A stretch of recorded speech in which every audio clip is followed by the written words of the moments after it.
Now I'm going to read it. Ooh, I can read!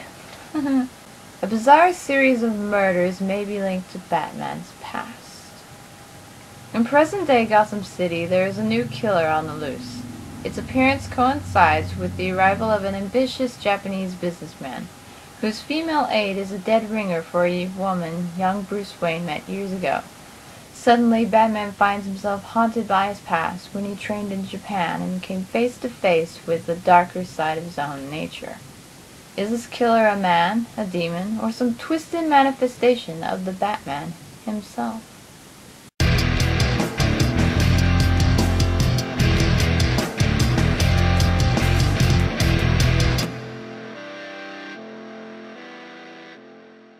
Alright, so the manga series and also the comic book series that you can find it in form. So it's either the 4-issue comic book series or the single manga volume, is done up by Yoshinori Natsumi, who is also the mangaka behind Togare, which explains why he sounds kind of familiar to me when I found it. So you've heard the backside of the summary of what the manga is about.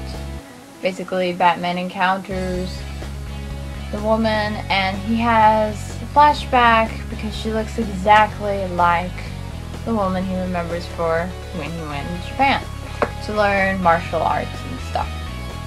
Well, it's just actually martial arts so that he could become stronger and whatnot. So that he could be the Batman. He's got a skeletal army after him. No, this cover is really awesome.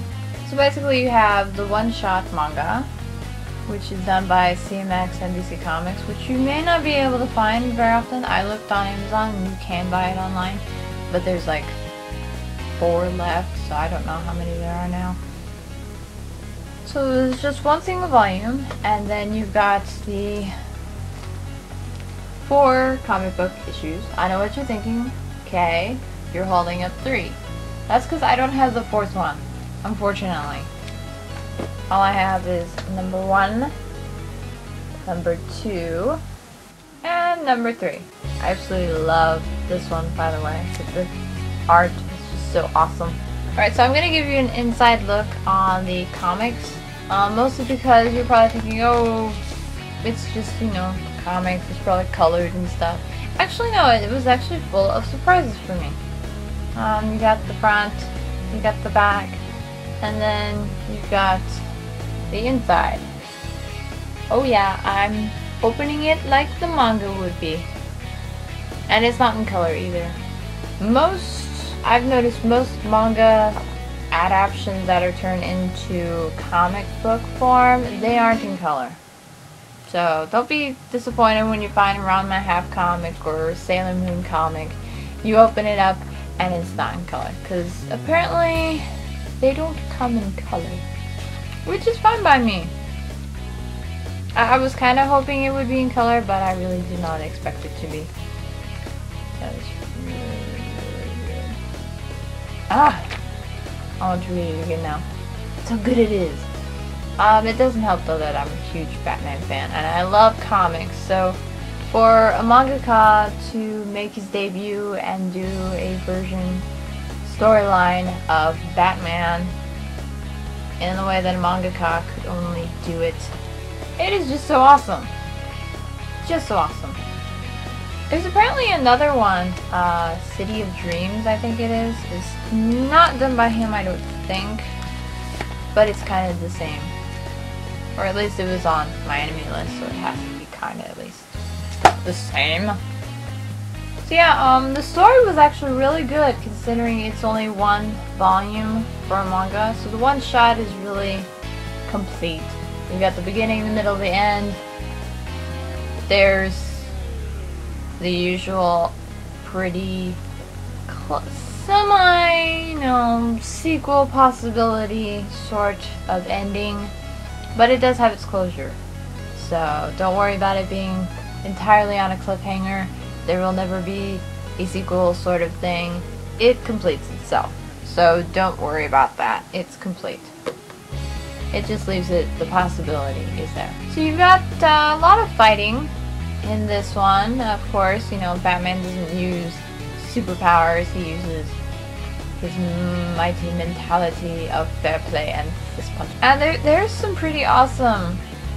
I love the art style in this, because it's basically mixing mangakas and an American superhero.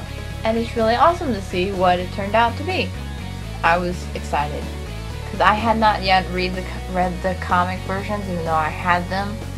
Because I'm the sort of person who won't read it unless I have the whole set, and I'm missing issue number 4, so I couldn't read it. And then we go on vacation and I find this sitting on half-price books, so naturally I snatched it, even though it was $5, which is half off. So regular is 10, in case you were wondering, for American. But yeah, this did not disappoint, and if you're a huge Batman fan, or you're curious just to see how a mangaka created his own little storyline for an American superhero, if you're curious and you can get your hands on it, I would highly recommend it. If I recommend the comic version over the manga one-shot, it just really depends on your preference. I am definitely going to find the 4th issue for the manga series, for the comic series, just so that I can have it complete and stuff. It really depends. The manga is a lot easier to handle and stuff, because then you don't have to have 4 different comic books. But it's really awesome how they made it so that you read the comic like a manga. The whole right to left. And the fact that it's bigger kind of helps with some of the pictures, because then it's kind of blown up. And it looks better sometimes. If you didn't notice, the front cover for the comic book is actually the back for the manga. That's actually pretty cool. Check this out if you can, especially if you're a Batman fan. This will not disappoint you unless you do not like Japanese art styles and storylines and their cultural stuff, because there's a lot of Japanese stuff into this story. So if you don't like it, not for you then. But I highly recommend it to anybody else who's interested, because it's only one manga volume, 4 comic book issues, not really hard to complete. You just need the one, if you can find it. Good luck on your treasure hunt.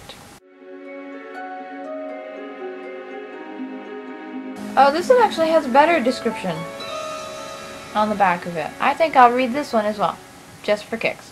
See, at a business meeting with the Japanese firm, Bruce Wayne meets a young woman who sparks a memory. She's far too young to have been around when he began his training in Japan, training that would ultimately lead him to don the mantle of the Batman. And yet, not long thereafter, Wayne's alter ego is summoned to the scene of a grisly crime. The face of a murder victim has been removed and covered by the mask of an Oni, a Japanese demon. What follows is one of Batman's most unusual cases, one that will point the way back to his own origins and lead him to question what role he himself might have played in the appearance of Gotham's latest gruesome killer.